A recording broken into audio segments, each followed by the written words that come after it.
Classic 102.7. This is the Entrepreneurs Network. In the studio with me this evening, we have the star of stage and screen, Fiona Ramsay. How are you doing, Fiona? I'm well, thanks. How's the movie business? How's the stage business? Well, it's up and down. I do a lot more movie work than I do stage work now, which is pleasant, and I do a lot of work for the BBC. Okay. Which is great. But stage work, I try and keep my oar in by doing 2 shows a year.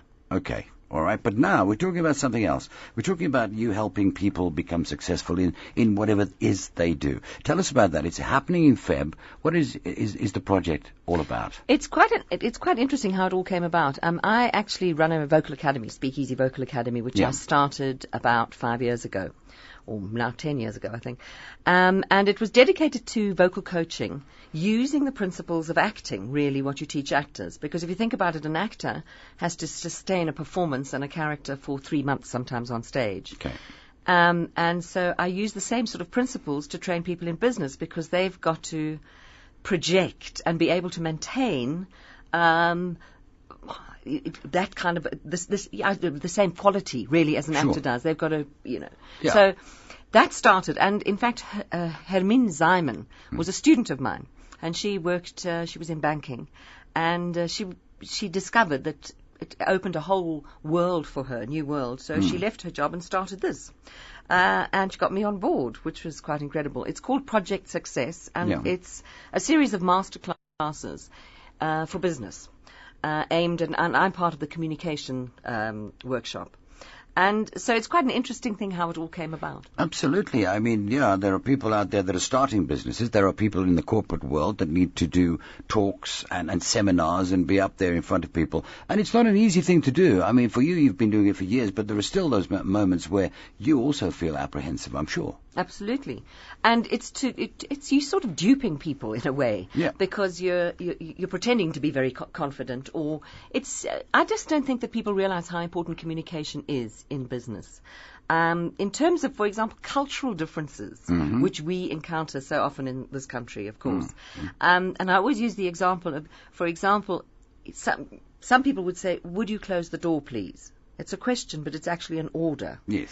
Other people would say, "Ach, sal jy nie asseblief die deur toemaak?" It's a kind of a plea. So all these different ways of how do you best get your point across without being either too assertive or aggressive or too subservient. Because we tend to, in South Africa, if someone says, "Can you be a bit more assertive?" we get aggressive.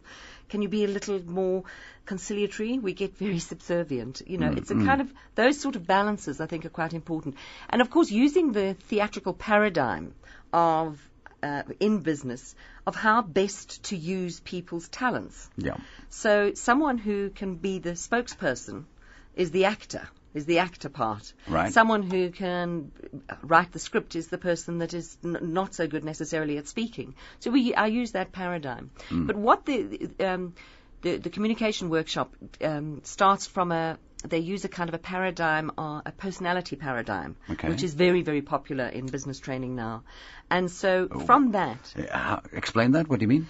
You do a test, and you become, it's called DISC, D-I-S-C. And they determine what type you are. What type you are. So it all kind of fills into, if you're someone that really likes detail, is a stickler for detail, that person is not very often very good at communication. I, for example, fit into the very kind of like, I'm very good at communicating, but the detail is not, I have to work on that. But nice handwriting. Yes, I bought myself a calligraphy pen. No, it's an interesting project. Now, what happens in Feb? What is the structure of the course, the masterclasses? What will happen to those people that want to get involved? Well, it's a 2-day workshop, and it's usually on a Thursday and a Friday, so it's at the end of the week. And I come on board, Hermine and Fiona MacDonald, there are 2 Fionas in it, Fiona versus Fiona. They run the first day's workshop, which deals with a lot of principles of communication. They do the personality, how to manage a project, because it's really based on so much of business is you get a project to manage, and they a lot of freelance people come on board to manage specific projects, specific accounts in finance, and then I lead the workshop on the second day.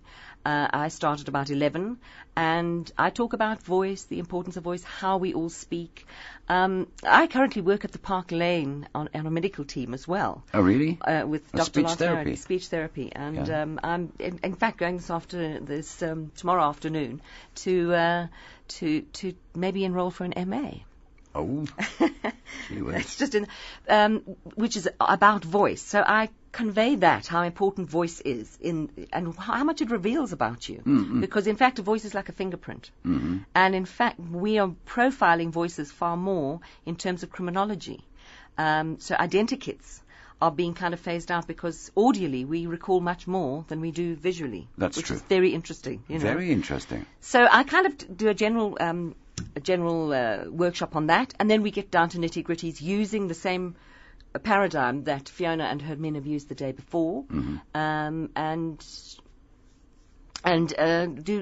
we play games, and then we analyze it. We analyze it afterwards. We watch ourselves how, because it's not only verbal communication, it's non-verbal communication. Sure, as well. Body language is a big thing. And again, you go back to what you mentioned earlier, the cultural and language differences, but cultural differences in terms of body's personal space is very different amongst different types of people from wherever they are in the world.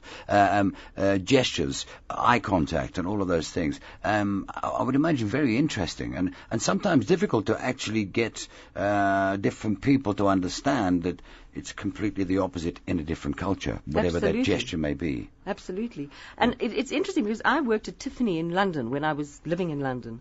And of course, a lot of people from all over the world come to Tiffany to have a look, to buy. And I learned a lot about different cultures then. And that's what actually where I started getting interested in the whole language and communication And it's very interesting that exactly what you say, that what is considered polite in one culture is considered very rude in another. Yep. Blowing your nose, for example, in Japan is considered very rude. It's something we do all the time. People saying please and thank you. If you've got a cold, you don't go out, then. I don't know what would happen. But, we consider saying please and thank you all the time to be a necessary part of communication. In some cultures, if you say please, you're considered weak. Yep. So it's all those sort of things. So half the time in project management, it's your ability. You obviously want to get the project done as quick as possible. So it's efficacy. I think that's the word. Yes. To be efficient and to convey, to delegate. A lot of people don't want to delegate. It's just, I suppose, it's a workshop around those sort of issues. Now, if people want more information on what's happening in Feb, who can they contact? The best is to contact through email, fiona@projectsuccess.co.za, and Project Success is all one word. Okay. It's a 2-day workshop. There's one on the 10th and 11th of February and another one on the 10th and 11th of March. And there are other workshops that they hold, so which I'm not part of, which Fiona runs on her own with Hermin, and but the best would be to find out about that through contacting Fiona. And your experience of obviously this has been in the planning for quite a while. I would imagine you've covered pretty much all of the bases, the types of people you expect from there or there in terms of the management scale. So it will have to be quite diverse and yet trying to achieve the same goal for everyone. It's enormously interesting how when you get a group of middle management, maybe even receptionists, and then CEOs in the same workshop. It's actually interesting because it just brings people down to the same sort of level, that communication is communication no matter at what level. Absolutely. I do a lot of workshops training people that answer telephones, for example, then middle management, and a lot of training of CEOs for public speaking and that sort of thing. And it's incredible that the fundamental principles are all quite similar for presenting, for acting. Excellent. So if people want more information, the email address is fiona@projectsuccess.co.za. Fiona Ramsay, thanks very much indeed for being on the Entrepreneurs Network. Thank you.